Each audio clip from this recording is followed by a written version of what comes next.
directive to content Saudi Arabia freed Prince Alwaleed bin Talal and several of the kingdom's most prominent businessmen from detention this weekend, clearing out the Ritz-Carlton hotel that served as a jail for the country's elite during a controversial crackdown on corruption. Alwaleed, the billionaire chairman of Riyadh's Kingdom Holding Co., who owns stakes in Citigroup Inc. and Twitter Inc., returned home on Saturday after reaching a settlement with authorities, a senior government official said on condition of anonymity. He will remain at the helm of his company, the official said, declining to provide the other terms of the deal.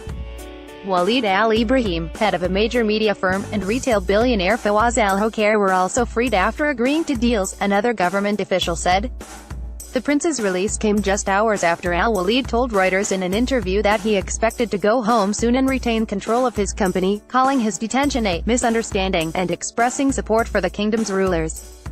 With the suspects' names and evidence against them never officially announced, the detentions had raised concerns about transparency among foreign investors, vital to Crown Prince Mohammed bin Salman's plan to diversify the economy away from oil. Kingdom Holding didn't immediately respond to a request for comment. Through Kingdom, Alwaleed has built up a diverse portfolio, ranging from high-end hotels such as the Savoy in London and the Plaza in New York to Lyft and Apple. Just last year, Alwaleed agreed to exchange nearly all of Kingdom's Euro Disney shares for Walt Disney Co. shares, allowing Disney to take full control of the Paris theme park during a time when the Burbank entertainment giant sought to delist Euro Disney from the Euronext stock exchange. Kingdom retains a 1% stake in Euro Disney. Alwaleed also has been a longtime ally of Rupert Murdoch, but recently sold his stake in Murdoch's 21st Century Fox. He previously owned about 5% of Fox. Departures from the hotel mark the end of the first phase of Prince Mohammed's anti-corruption campaign, which shook the kingdom when it was launched in November. Hundreds of suspects were arrested, including some of the country's richest men and its top economic policymaker.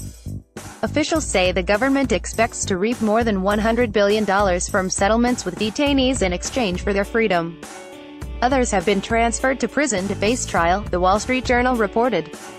Also released this weekend after agreeing to settlements were Khalid Al-Tuwaidri, head of the royal court under the late King Abdullah, and Prince Turki bin Nasser, who was involved in a massive arms sale that led to corruption probes in Britain and the US, one of the government officials said.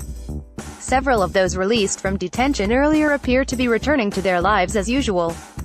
Among them is the former finance minister and minister of state, Ibrahim Al-Asif, who recently led Saudi Arabia's delegation to the World Economic Forum in Davos, Switzerland. If they can just go back to their old jobs, it would appear that the campaign was just a warning signal, and an effort to raise money, said Gregory Gaz, a professor of international affairs and Saudi specialist at Texas A. If that is all that it was, I wonder if anything will change. The identities of the detainees and some of the allegations against them were leaked to media, but few details have been provided on their cases or on the settlements many have reached since then. Critics say Prince Mohammed initiated the drive to intimidate potential opponents and consolidate his grip on the country. Government officials have denied that accusation. The end of the current phase of the corruption campaign during Davos is signaling a shift in Saudi strategy for welcoming investors, who have been deeply disturbed by this episode, said Theodore Karasik, a senior advisor at Gulf State Analytics in Washington. The allegations against Prince Alwaleed were never formally made public, though a senior official told Bloomberg at the time of his detention that he was accused of money laundering, bribery and extortion. The billionaire maintained his innocence in his interview with Reuters, saying all his dealings had been appropriate and that it was very important to come out of this clean and pure. The senior official said he couldn't confirm or deny if the prince had been found innocent. Settlements don't happen unless the accused acknowledges violations and documents that in writing and pledges that he won't repeat them, the official said. This is the general principle of all who were detained in corruption cases recently, and not only Alwaleed bin Talal. During his detention, the Middle East Broadcasting Center's chairman, Al Ibrahim, was pressured by the government to give up a controlling stake in his Dubai-based company, according to two people familiar with the matter. The terms of his release aren't clear. Al Ibrahim will return to running the media company as usual, one of the people said, and Reuters reported that his ownership hasn't changed, citing an official. The purge has pleased some Saudis by showing that Prince Mohammed's economic shakeup is affecting the wealthy as well as the poor, said Tom Coughlin, director for the Middle East and North Africa at K2 Intelligence in London. But observers should not underestimate the anger among the Saudi elite, Coughlin said. there is a significant flight of capital risk. Time staff writer Samantha Masanage contributed to this report.